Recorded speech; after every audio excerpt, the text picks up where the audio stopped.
medyo maulan. Gusto ng daughter ko ng merienda. Gusto daw niya ng burger.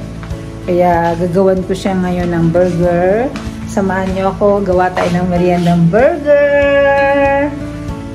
Wait lang. Ayan, kuha muna tayo ng burger patties. Ito, marami kasi akong burger patties. Ito. Frozen.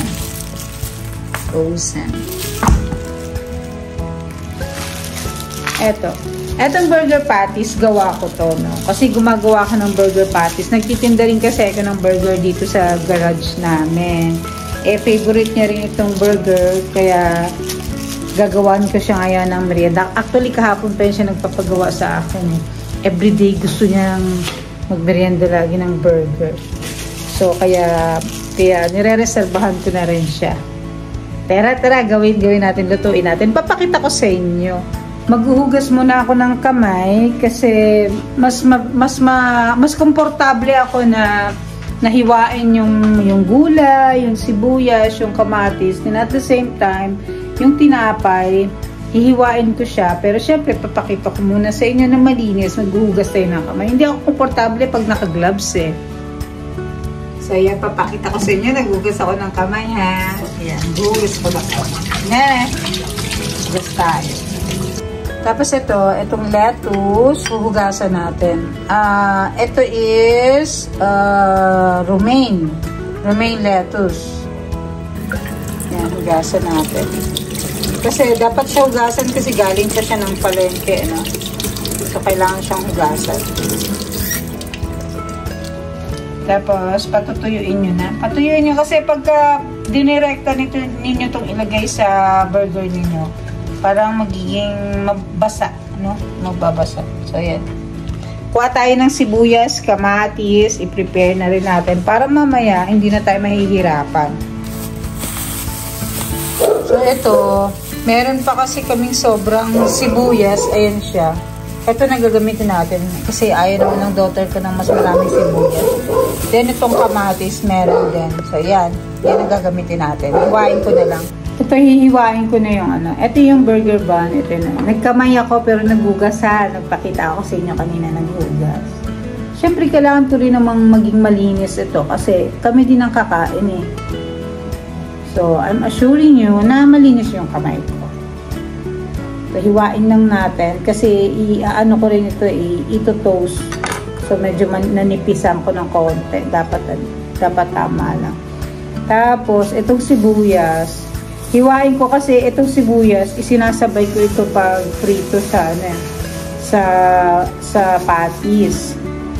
So, yan. Kukunti lang kasi, unahin ko muna yung kamatis kasi para hindi maglasa yung kamatis. Manipis na lang pala to. Sige lang. Manipis na lang pala.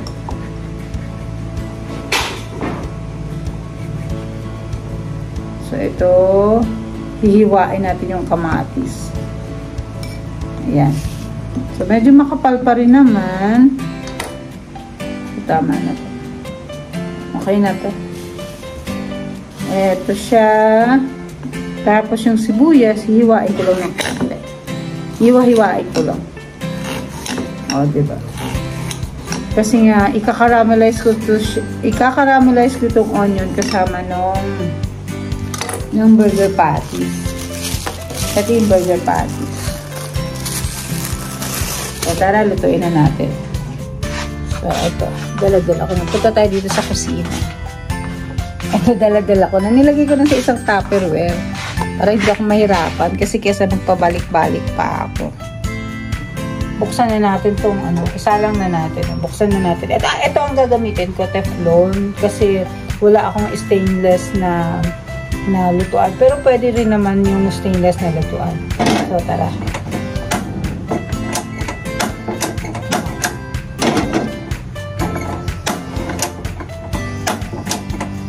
Hay!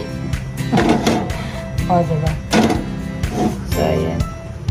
Painitin lang natin saglit. Kasi, kailangan uminit yung kailangan mainit. Tsaka medyo basa. Punasan lang natin. Punasan na lang natin para madali siyang uminit. Teflon naman to gamit ko. Madali lang itong uminit. Tapos ako, naglalagay ako ng mantika. Kahit Teflon yan. Nilalagyan ko pa rin ng mantika kasi para hindi dry yung ating burger. Hindi dry yung patties. Tapos, may gumagamit ako ng presser. Pag nagluluto ako ng burger, ng patties, pinipress ko yan siya para lumabas yung flavors. So, lagyan lang natin ng konting mantika. Okay, papakita ko yan sa inyo mamaya.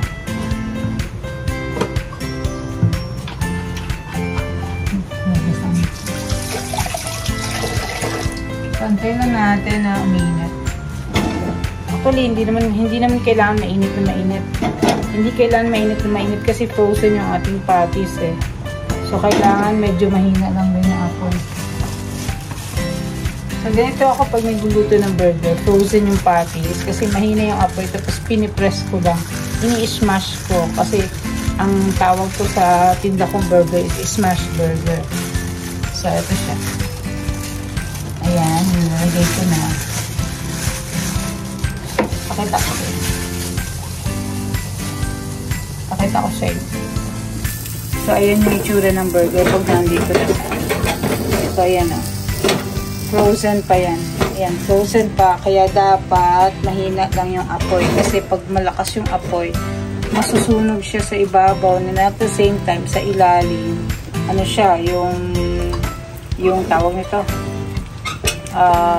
ilaw. Tapos ayan o, tignan nyo. Ayan, pag ipipress nyo na siyang ganyan, tapos malamig, ano na siya, medyo malambot na. Yan yung time na ginagamitan ko siya nitong presser. Wait lang, anin ko lang sa matika para hindi dumikit. So, ayan. Ayan, ipipress ko lang ng todo yan. Yan. So, dumikit. Ayan din. So, ayan din siya. Ganyan. Para lumabas yung flavors niya. Huwag kayo mag-alala kasi hindi yan matutuyo. Masarap pa rin yan. Then, pagka gano'n na pag-press ko, okay na siya, malambot na siya, lumabas na yung flavors niya, yun yung time na ina-add ko yung onions, yung sibuyas. So, ayan, i-add natin sa ibabaw. Ilagay natin sa ibabaw yung sibuyas. Yan. Para mag-ano yung flavor. So, ayan. Diba? Antay lang natin yan. Pagka luto na yung ilalim, tsaka ko siya i-flip. Pantayin lang natin. Kailan natin ako. Yan, ito-press ko lang yan, ito-press. Yan. Nag-ano na siya. Press lang natin. Yan. So, ayan. Tignan nyo. Ayan. Diba? Ayan. Sura nyo. Diba? Kumbaga, i-press nyo siya para yung onion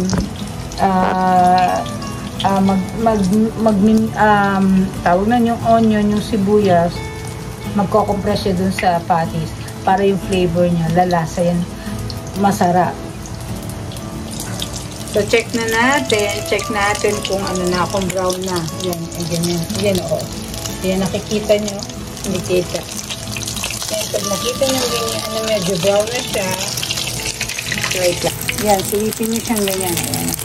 Pag nakita nyo ganyan na luto na, brown na, i-flip nyo na siya. So, i-flip na natin. Flip na natin. Dahan-dahan lang, kasi mamantika. Ayan, wow. So, wait lang, pakita ko sa inyo para makita ninyo yung itsura ng ating burger. Taksin nyo. Pakita na. Diba? Ayan kita. Diba? Ay! I-clip ko yun. Ayan yung tsura. Diba? May tsura. So, ayan na. Yan yung tsura ng flinex ko. Then, pag ganyan na, yung halfway na, saka ko na ilalagay yung tinapay. Lalagay natin yung tinapay na. Ito-toast ko. Kakamain ko ulit kasi nagugas naman ako, ha? Malinis kamay ko. So, ayan. Lalagay natin. Ayan. Lalagay ko muna. Ito toast natin. I-flip ko, ano ko lang sa gilid ng ganito. Kasi nga yung mantika para hindi ma-absorb ng bread yung mantika. So, ayan. Yan. So,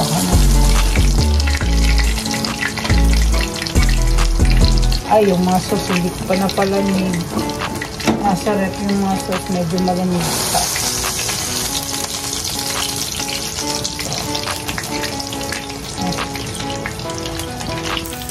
Yan. Medyo, luto na to. Ayun na, luto na yun. Kasi ano na eh. Luto na yung ilalim. Caramelize na yung ilalim. Ito, okay na to. Ayun. Yan ang tsura. So, yan. Luto na yung patties. Then, at the same time, na-toast na yung bread. I-assemble na natin doon sa loob. So, ayan. Ito na siya. So, assemble na natin ang merienda. So, kumuha lang ako ng foil kasi dito ko ilalagay yung bowl. Para naman, para din maganda presentation. Hindi nga sa gilid kasi kung sino sino nakikita sa labas.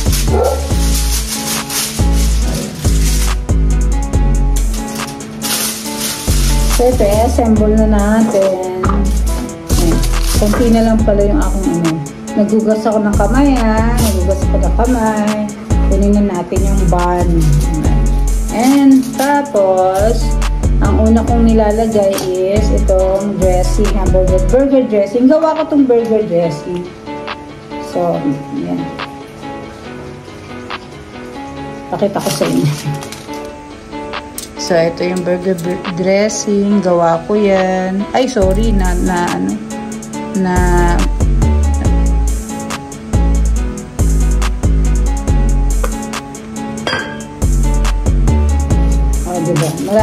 Kahit marami, hindi naman siya ma-overpower kasi masarap naman yung dressing. Tapos, yung lettuce. Yan. Mas maraming lettuce, mas masarap.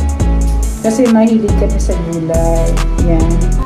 Tapos, konting ketchup. Yan ko. Konti lang muna. Kasi maglalagay pa tayo ng ketchup ulit mamaya. So, konti lang. Tapos, yung ating patties. Ito siya. Ito. Lalagyan ko itong patties ng itong aking cheddar sauce. So, itong cheddar sauce gawa ko din. So, ito siya. I-spread ko lang yan dyan. Kasi nakukunti na lang, inuubos ko na lang. Ito, mas maganda to ilagay habang mainit pa yung bun, ay yung karne kanina, yung burger patties. Mas maganda pagka bagong lagay. So, maglagay kayo generously ng cheese kasi masarap eh. Pero kailangan yung cheese na hindi siya ganun kaalat. Ito kasi cheese sauce na to eh. Hindi na siya, gawa ko na to. Yan. So, yan lang. Then, ipapapong niyo ulit yung pangalawa. Kasi yung caramelize only. Tapos, ilalagay ko na yung tomatoes. Yung tomatoes, teka lang. Ilalagay ko na yung tomato. Yung tomatoes, ayan, nilagay ko na. Tapos yan, lagyan na natin ng ketchup. Konting ketchup lang. Then, at the same time, lagyan ulit natin ng cheddar sauce. So, ito yung cheddar sauce. Yan. Dahan lang. Pero kung marami pa to, doon sa squeeze bottle kanina, i-squeeze ko to. Then, i-drizzle na natin yung dressing. Final, konti lang para hindi naman siya pero masarap to. Kahit maramihan mo, masarap, hindi ka mauuwi. Then top, ito, malinis kamay ko. Ayan na. So, ayan, yehey, may merienda din, daughter. Diba? Ang sarap, diba? Gawa din kayo. Gawa kayo ng ganito.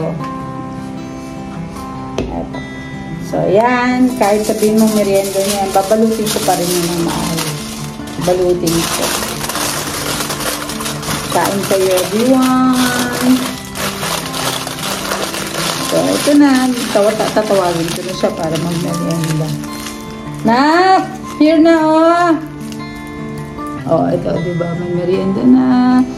Please don't forget to like, share, and subscribe for more good vibes, Mama Vlogs. Love, love, love. Nak! Come na! Okay na natin siya. So, kakainin na. Hihingi lang akong konti. Kainin na namin. Pagkatapos siyang ibalot, bubasan ko siya ulit. Wait lang na. O, diba? Ito na yung itsura, o. O, diba? Ay! O, ang sarap tingnan, o. Ito yun siya. O, diba? Hihingi lang akong konti. Wow, sarap.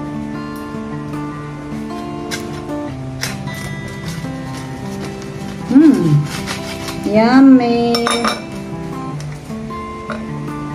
Ay, the bread. Where's the bread? Sarap. Ila. Okay. So, ito na yung itsura, oh. Oh, ayan, diba? Oh, sarap! Happy eating! Love, love, love!